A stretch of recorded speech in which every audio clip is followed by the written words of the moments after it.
several outreach regarding the independent economic analysis that I've called for. So we thought we'd just lay it flat by bringing everybody together, and hopefully we can answer some questions there and really kind of reiterate why this is such an important step in this process. And what let me back up too. Some of this is informed by two things that I heard quite a bit of on the trail, right? Which is one, San Antonio is the 7th largest city in the country. We need to start acting like it, one. Two, we need to address the persistent poverty in our community.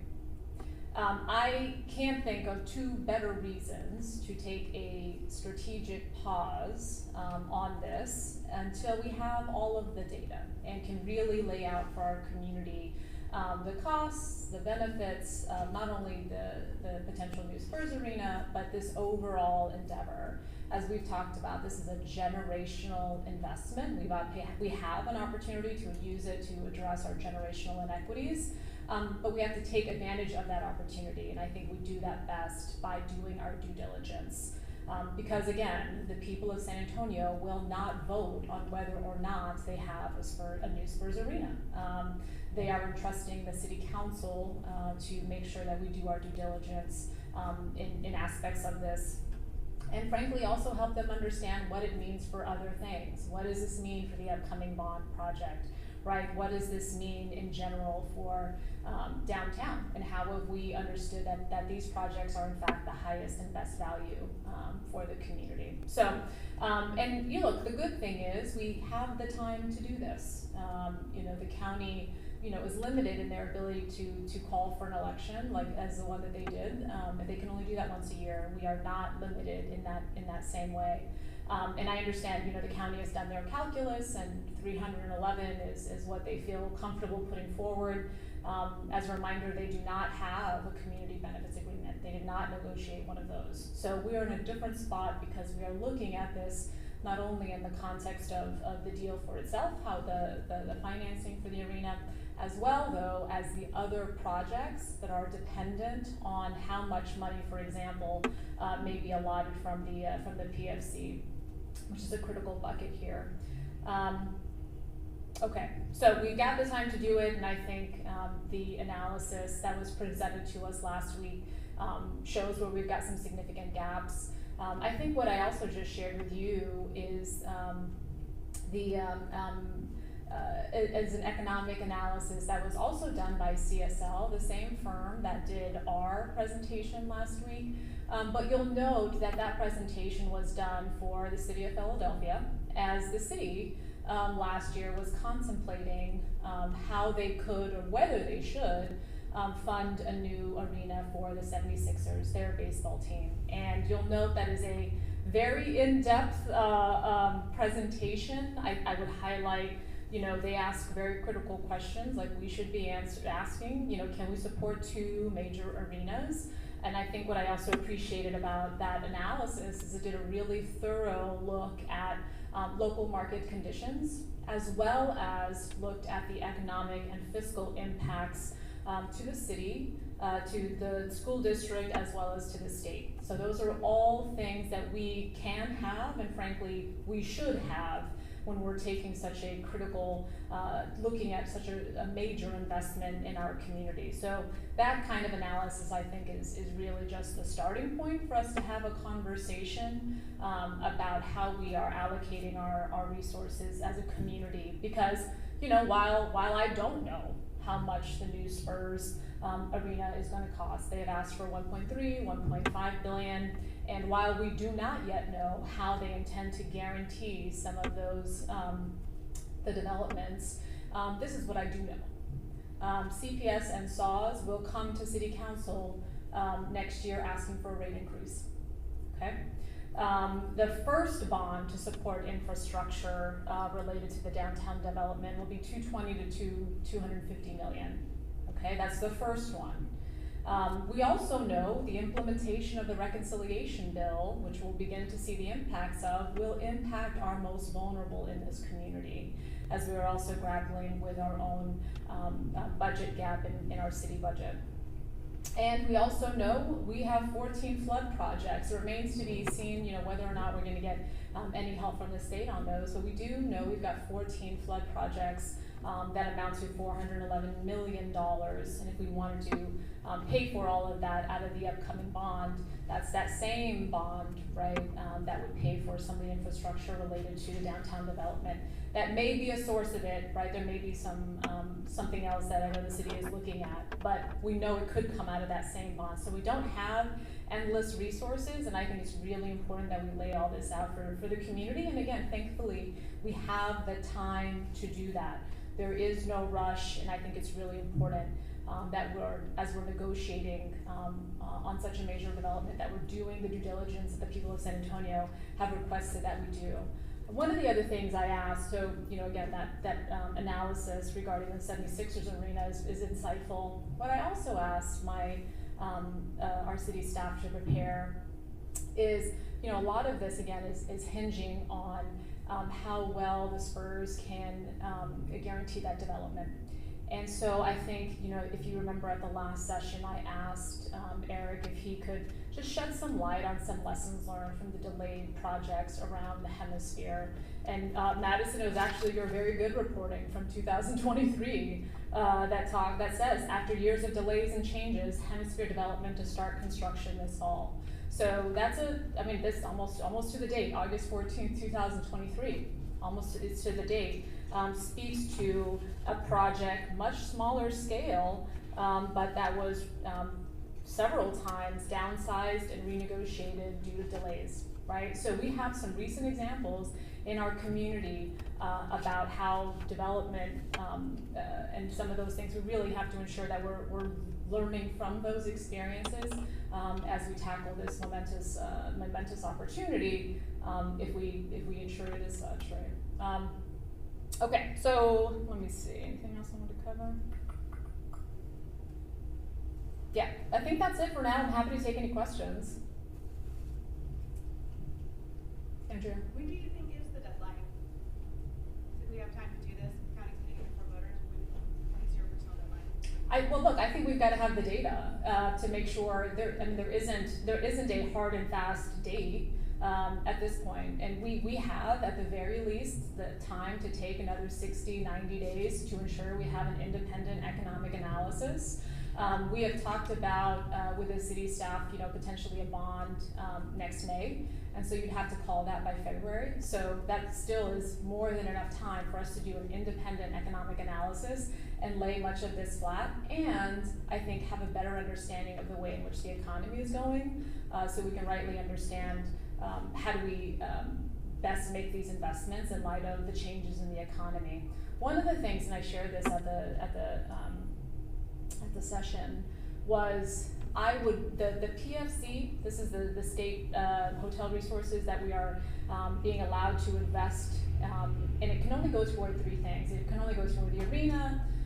It can only go toward the Alamo Dome or the convention center. What I was really looking forward from that economic analysis is, hey, help me understand how I should lay out our chips, right? Help me understand, is the ROI on an investment higher for the convention center? Is it higher for the Alamo Dome? Is it higher for the arena? We didn't get that, right? And so I think that's a key part of this. And I get that it's kind of an art and a science, but we don't have either at this point. So I think really making sure that we understand the highest and best use of that money is critical, and we can take time to better understand that. A majority of council members last week did not support your push for an economic impact analysis. That's not true. That's not true. They did actually. They wanted, so they and you can go back and look at the comments. They did support getting more information. Some folks did want to move forward with the term sheet as well, though. So some folks wanted to move forward with the term sheet that would be committing that $500 million. It wouldn't actually. So the term sheet is not going to include a number. The city staff has already said that. Do you believe that City Manager Eric Walsh, after this press conference and after the press release that you issued last week, is going to commission that report? Yes. We just talked about it. He will. So he is committed to you verbally to issue a new. He will put together, and he's going to come back to the council with a scope of what an independent economic analysis would look like. And so how are you all going to use that if City Manager Eric Walsh still plans to, on So he hasn't said that he intends to do that. If you looked at what was said on the slide, it said he would come back to us with additional information later in the month. August 21st, there isn't a scheduled vote on that. So what then So- is this new analysis that he's going to ask the? So we don't have an independent, so what he wants, what he's looking for is some direction on the term sheet, right? And so what that looks like is, hey, let's get more information on the guaranteed revenues, for example. Let's see if we can get an actual cost of the arena. We still don't have that. We have this still kind of vague $200 million range. So getting more information on those things, while we also, which is a non-binding term sheet, let's not forget that. That term sheet is non-binding.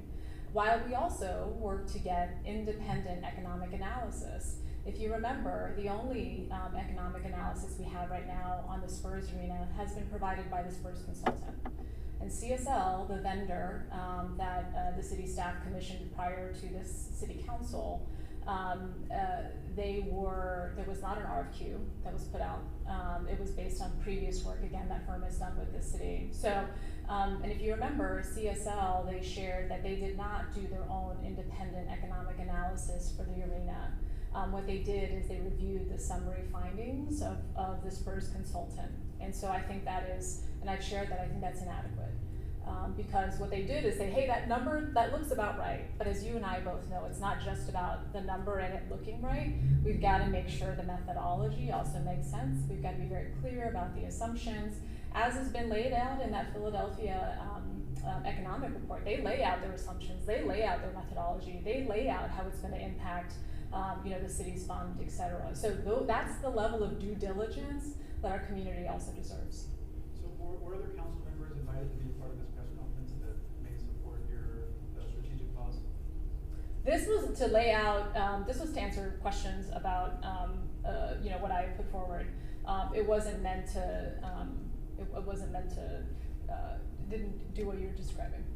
Have you had conversations with other council members, especially those who last week voted to proceed, voted to move forward? Are they on board with taking the strategic pause that you have continued to ask for? Are they on board with doing another study on this? I think folks are on board with getting the information that is necessary, right? This additional independent economic analysis, and they shared that. Are you asking for a different firm, one other than CSL, to do this study? There are a number of other firms that can do this kind of work, and I have shared one in particular with the city manager. It's called Civic Economics, that has looked at traditionally how these public subsidies, especially impact analysis, can be understood, right? So there are other firms that can do this. I think it's also really important, though, that even the one firm that we did use, the product that they gave to Philadelphia, the 6th largest city in the country, much, much different in rigor and analysis and data than what we received.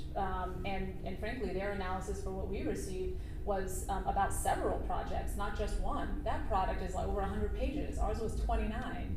So would you support CSL doing that work? You just want to see it more thoroughly done? I think we need to put out, an RFQ for others to similarly, hey, how would you do this? How would you take this into account? There are other firms that can do it as well, and we should look at those. Would you support this going to a vote of the citizens of San Antonio? So- I ask because the county has already set the venue tax to be on the November ballot. Yeah, well, so per the charter, right, folks cannot vote on this. Can't vote to appropriate money, per the charter. And the council would need to approve the study. Walsh is going to bring back a proposal. Yeah, he's gonna bring back, we talked about it this morning, he's gonna bring back a scope of work and what it needs to include. And I think, what Philadelphia got is a really good starting point. And I think, we also, again, need to understand how that pot of money, the PFC, what can we understand about how we lay those chips out, right? So why did Philadelphia get that and San Antonio didn't? Because city staff didn't request that? Well, there wasn't an RFQ. I can't speak to how the city of Philadelphia requested that. If you look at the report, they did that in concert with what would be their equivalent of Greater SATX, right? Their economic development group. So I think what they provided is reflective of what they were asked to provide. I think it's very thorough. If you haven't already seen it. Do you put that responsibility though on San Antonio City staff for not requiring more? I can't speak to the direction that the previous council provided to the city staff. But as I mentioned, it's a different city council, and we have, I think, different expectations about the due diligence that is necessary for this generational investment. So it sounds like right now you have a verbal from Eric Walsh that this will go forward, but you need. We'll do an independent economic analysis, that's right. As they are also continuing to work with the Spurs to get some more fidelity on how are the guarantees going to be guaranteed. You know, ideally a cost for the arena. I think some were surprised, that was certainly as I heard, I think some were surprised that you know, an arena, there is no such thing as an arena less than $1 billion. Like, I think folks were surprised to learn that number. And so if in fact the arena can only, you know, is only possible between 1.3 and 1.5 billion dollars, well then, I mean, this is simple math. All of a sudden, that range of what the city contributes is not 350 to 500. If it's a 1.3 billion, you take away the 500 from the Spurs, you take away the 311 from the county, you're at 489, right? Minimum.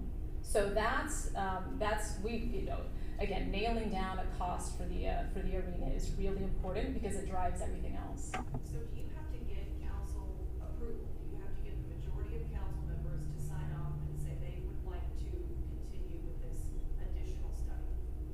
No. I've asked for the I've asked for the independent economic analysis. That is something, again, that we can do in parallel. So how then do you try to build support for that, to try to build that cohesion when you heard the majority of council last week say, we've got the information we need to move forward? But that's not what they said though. What you heard, what folks actually said were, folks wanted to proceed, move forward with a term sheet while they also worked to get additional information. I think a key part of that additional information is an independent economic analysis. So we can do these things in parallel, and let's never forget that the term sheet is non-binding. Can you elaborate on the guarantees piece, what you want from the Spurs as far as more information about the guarantees, what specific information? Well, how they're going to do it. Like, who are those developers, right? When do you see some of those things? And as I mentioned, as your reporting rightly notes, right, that those things can get downsized due to delays and renegotiated. So what are some of our backstops to ensure that we, you know, protect our resources in our community as much as possible? I think the other thing that was, I think, surprising for many as well is that you know, the Spurs in the letter that they provided, if you all remember, it was $500 million contribution, it was $500 million in guaranteed development, and then the $60 million in the CBA, and then less than a week and a half later, the guarantees rather were no longer $500 million, they were $900 million, and good, but we need to understand, you know, if and this is why I asked during that session, if you knew the number was going to be 1.4 versus, you know, 1 billion, why not put that in the letter? And Bobby Bettis said, oversight on our part. $400 million is 1/10 of our city's budget. We don't make $400 million oversights.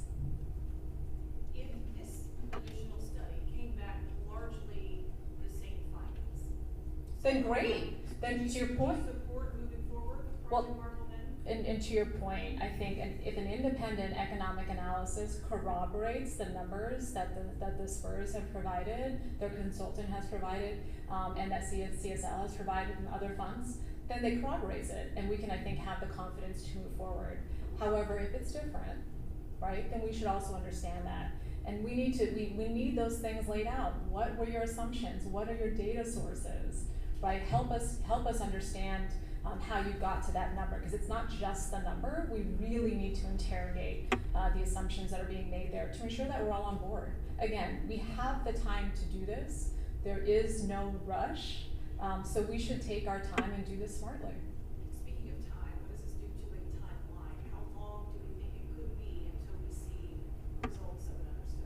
Well, I think what may actually be very helpful is to see some of this independent economic analysis before the November vote. I think that'd be very helpful for voters to see that. I think they'd want to see it. Yeah. Do you think it can happen that quickly? I think it may. I think depending on the scope of what we ask for, I think that's possible.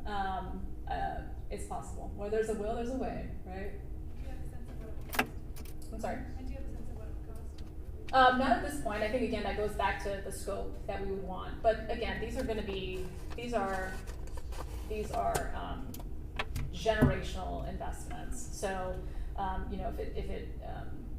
we'll make sure that the scope is appropriate for what we're looking for and what we needed to do. And that's why you asked for several folks to provide options on what that could look like, and then we make the best decision for our community. Earlier in the process, Mayor, some of the council members told me that they were concerned about losing the Spurs on their watch. Are you worried about that if there are delays? The Spurs have indicated that they're going to, and they said actually that they may not need to leave the arena early. So we have the time to do this. We have the time to do this right. So you don't think there's a chance if there are delays that the There's no Spurs are delay going to though. lose There's no patience? delay. Well, delay is when we're talking about the current timeline that other council members and the previous council have been working off of. Yeah, but they're also working off of no data. So a timeline with no data, not helpful. So, but it does push back the Yeah, anticipated date. no, but let's be very clear. Let's be very clear, okay? Bobby Perez at the last session just said we may not need to leave the arena early, which means we actually have now much more time to do this. So we should not impose on ourselves artificial timelines, and we should do our due diligence. But it's not Thank the you. timeline of them leaving the arena, it's more the timeline of Project Marvel overall and its proposed completion date. Well, I mean, if you look at the timeline, there are several timelines associated with that. Some of the Alamo Dome things are not, those are for like over 10 years from now. So, again, we can do the due diligence in particular on this major piece, and I will work with my colleagues to ensure we have that. So that's what the people of San Antonio deserve. Thank you. Is the timing of this press conference in response at all to the 4 press releases issued by 4 separate Riverside council members late Friday? Thank you.